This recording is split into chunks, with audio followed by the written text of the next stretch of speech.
सो microtubule, previous lecture में हमने microtubule का डिटेल स्टडी किया था। ट्यूब्यूलिन प्रोटीन का बना हुआ hollow tubular non contractile structure. 13 protofilament एक माइक्रोट्यूब्यूल के पेरीफेरी पर प्रेजेंट होते हैं। टोटल डायमीटर 25 नैनोमीटर है।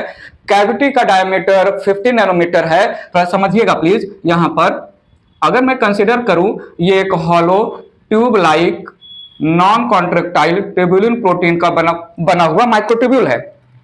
सो यहां पर अल्फा प्रोटीन रहेगा, alpha tubulin, followed by beta tubulin. Alpha tubulin और बीटा ट्यूब्यूलिन का डाइमर एक दूसरे के नीचे पॉलीमराइज होके बनाएंगे protofilament. And such 13 protofilament they are arranged at the periphery of the, एक हो गया। Then considering this as second protofilament, third comes, fourth comes, fifth, then 6, 7, 8, 9, 10, 11, 12, 13. So 13 protofilament periphery of the microtubule में present है। The diameter जो है of this microtubule it is 25 nanometer, 250 angstrom भी बोलते हैं। जो पॉइंट मेरे माइंड में चल रहा है थोड़ा समझिएगा। यहां पर microtubule structure it shows specific polarity. The structure, the tube-like, hollow tube-like structure of microtubule made up of 13 protofilament shows specific polarity। अगर मैं इसको अल्फा कंसिडर कर रहा हूं और इसको बीटा कंसिडर कर रहा हूं, ये दोनों मिलकर बना रहे हैं डाइमर, तो क्या मैं बोल सकता हूं एक तरफ अल्फा ट्यूब्यूलिन प्रोटीन जो अल्फा एंड रिप्रेजेंट करेगा और दूसरी तरफ ये तो बीटा ही होगा ना, डाइमर के सीक्वेंस को फॉलो करें तो दूसरा पोलैरिटी या दूसरा एंड रिप्रेजेंट करता है beta end of the microtubule. एक अल्फा पोल या alpha end of the microtubule, दूसरा बीटा एंड या beta pole of the microtubule. I need your attention.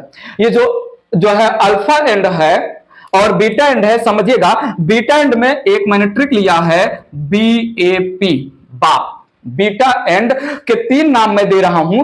B से खुद हो जाएगा बीटा एंड, ए से इट रिप्रेजेंट असेंबली एंड, ठीक है, it represent assembly pole, and P से इट रिप्रेजेंट पॉजिटिव एंड या positive pole.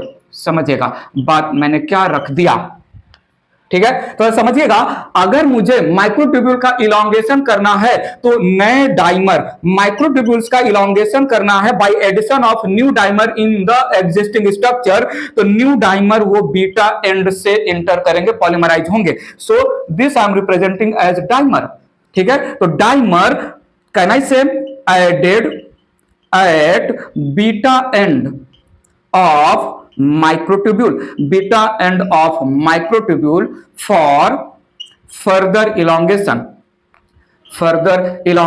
of the structure, ठीक है।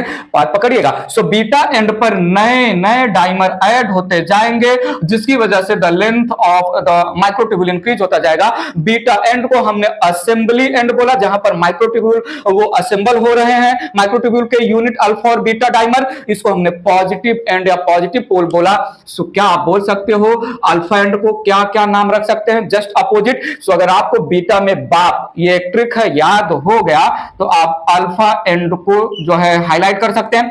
Alpha and it represent disassembly and, need your attention, it represent disassembly and, it represent negative and of the microtubule, negative and of the microtubule.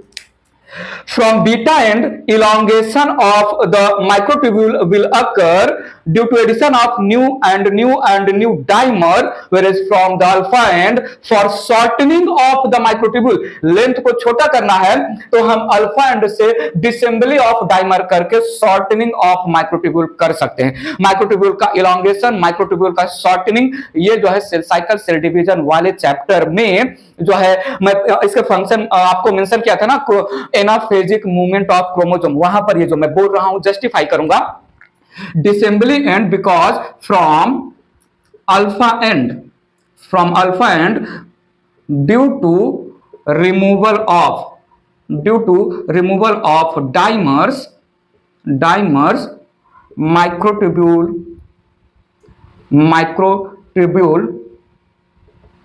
shows shortening, microtubule shows shortening,